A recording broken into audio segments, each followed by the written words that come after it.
Hello crafty friends, I'm Lien from Studio Kato and I'm so happy to be back on the Crafty Meraki YouTube channel today. Today I have a mini slimline card to share with you using mostly leftover pieces that I still had die cut. And these are the pieces that I had left over. So these are from the Emma Flora die set by Crafty Meraki.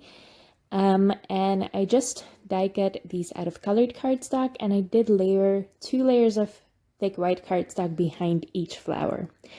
Now I am going to put these together because I really don't need that many flowers still.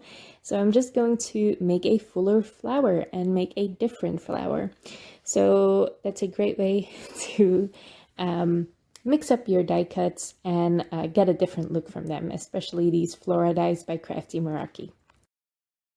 Now I am also going to use some mini slimline dies, some of my favorites. I first die cut a piece of white cardstock with this Timeless Frames die set by Crafty Meraki, and I used the largest frame. I did trim down my mini slimline card so it would fit behind that frame, so it wouldn't show behind the scallops. And the inside piece I die cut again with the Pagoni Mania mini slimline die by Crafty Meraki, and that just adds that stitched detail all across that panel. You could see me use my bone folder there because stitched detail dies are sometimes a little bit fussy to glue down, and it helps if you just run your bone folder over them repeatedly. Now I cut 2 more of those frames and I layered those up with just some liquid glue. I'm using the Barely Art Precision Craft glue, and everything I'm using today will be listed in the description below. If I were to make this card again, I would skip this step. Although it's a fun detail, I think this card is a little bit too busy for it. But I wanted a gold edge to this frame, and I just used some paint. I have some acrylic gold paint that was perfect for this, so I just put some on the edge of my die, and I made sure to actually paint the inside too. So because it's a couple layers of paper thick, you will see the inside of the die. So I made sure that was covered in gold as well. And then I just dragged the paint over the frame just a little bit to set it apart from the white that will also be on the inside of the panel.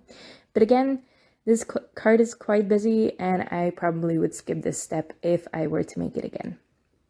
I'm just going to glue it onto the card.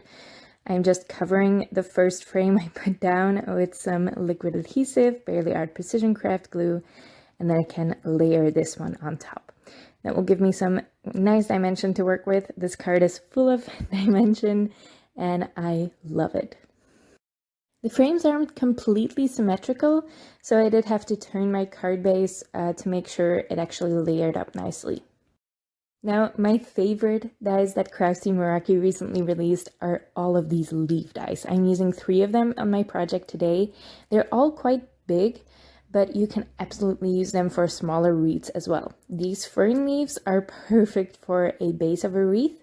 I used the smallest set in the die, and I just turned one of them upside down for each side for the bottom and the top of the card. One of the leaves is always upside down, so it can curve in the opposite direction and give me a nice wreath shape. Now I'm gluing the layered flowers on first because I'm sure of those, of the placement of those, and then I can fill everything in with more leaves. The one you see me cut up now is the olive leaf. I cut 2 of those out of glossy cardstock, mirror cardstock. This is just green mirror cardstock, and I thought it would give a nice shine to the project. I also die cut the Laurel leaf die twice out of gorgeous light green cardstock.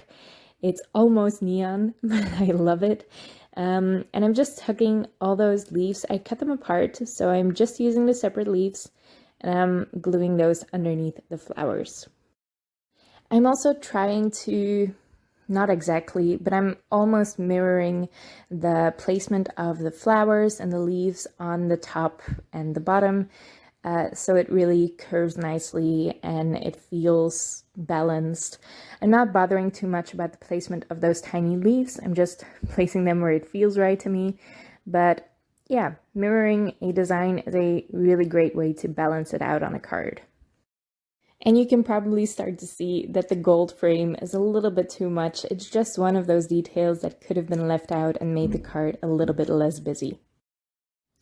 But I love making cards like this. These are my favorite cards to make, just using some die cut pieces, preferably ones that I already have laying around, and just playing around with them. I didn't really have much of an idea where to go with this card, so it's always fun to play florist for a little bit. I'm using a sentiment that I still have left over from the, oh gosh, what's it called? The Perfect Sentiments stem set by Pink Fresh Studio. I just stamped it in Versamark ink and gold heat embossed it. So it goes with that gold frame quite nicely. Now to finish the card, I am of course going to use some gems.